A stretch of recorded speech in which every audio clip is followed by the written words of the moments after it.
RCF.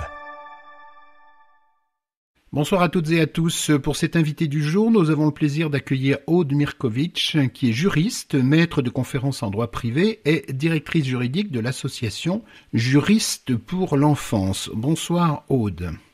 Bonsoir Jacques. Alors Aude, vous intervenez à Dijon le 25 janvier sur le thème « Questionnement de genre chez les enfants » qui est organisé par le Cercle Renaissance. Alors, le genre est un sujet qui est devenu d'actualité depuis quelques années. Est-ce que vous pouvez nous en expliquer les raisons ? Alors, la théorie du genre consiste, pour dire les choses de façon schématique, à opposer le sexe biologique, donc le fait pour chacun d'être un homme ou une femme, à ce que l'on appelle l'identité de genre. Le genre étant ce que la personne ressent, la façon dont elle-même se pense et se ressent.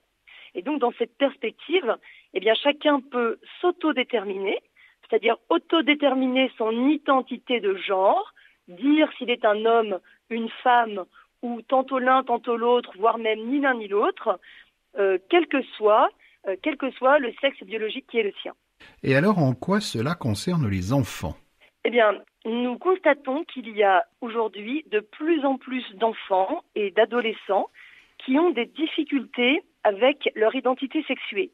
C'est-à-dire qu'ils n'arrivent pas à se reconnaître, à s'identifier comme le garçon ou la fille qu'ils sont.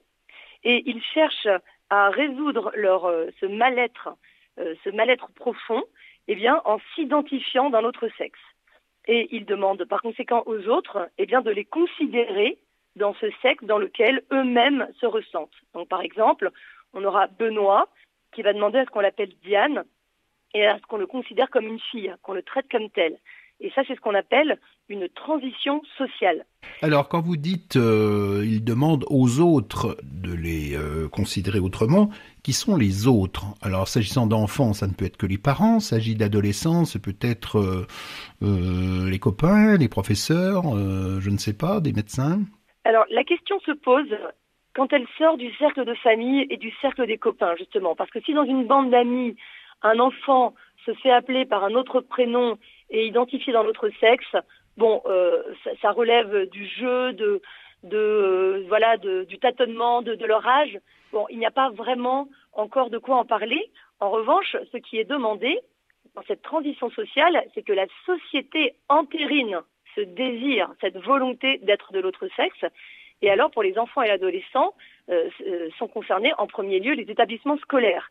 C'est-à-dire que c'est à l'école qu'il est demandé aux professeurs et aux autres élèves d'identifier cet élève dans le sexe qu'il revendique. Donc on va demander aux professeurs de traiter Benoît, dont j'ai parlé, comme Diane, de l'appeler Diane, et que Benoît, devenu Diane, puisse utiliser les toilettes des filles, courir avec les filles lors du cross du collège, et soit répertorié sur les listings de classe avec sa carte de cantine, etc., comme Diane.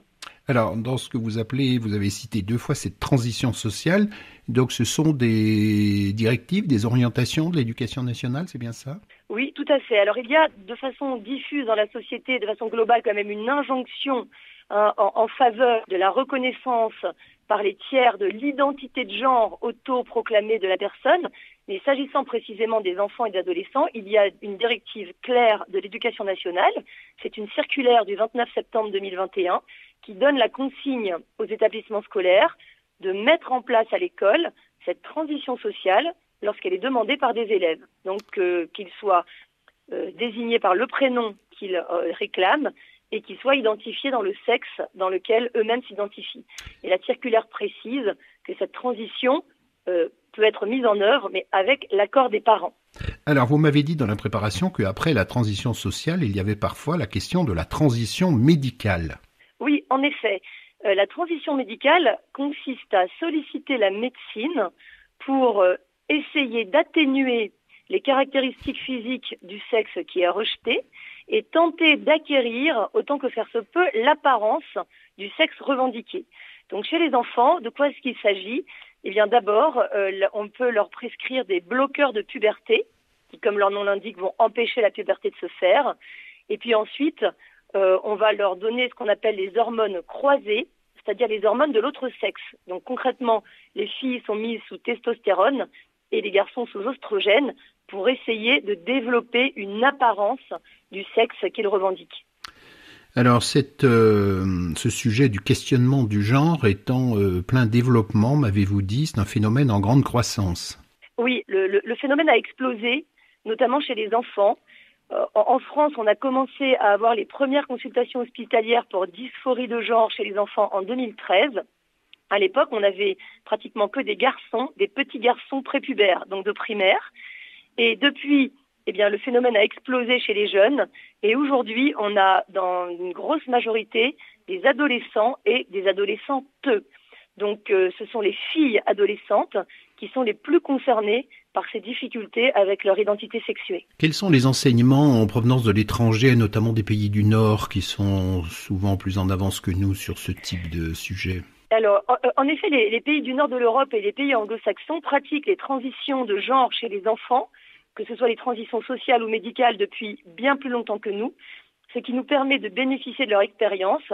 Et l'expérience est claire, c'est que ces pays sont en train de faire machine arrière parce qu'ils constatent aujourd'hui les dégâts justement de cette transition de genre chez les enfants. Il y a une responsabilité éducative de la part des adultes de laisser croire à un enfant qu'il pourrait changer de sexe, alors qu'en réalité le changement de sexe n'est jamais possible.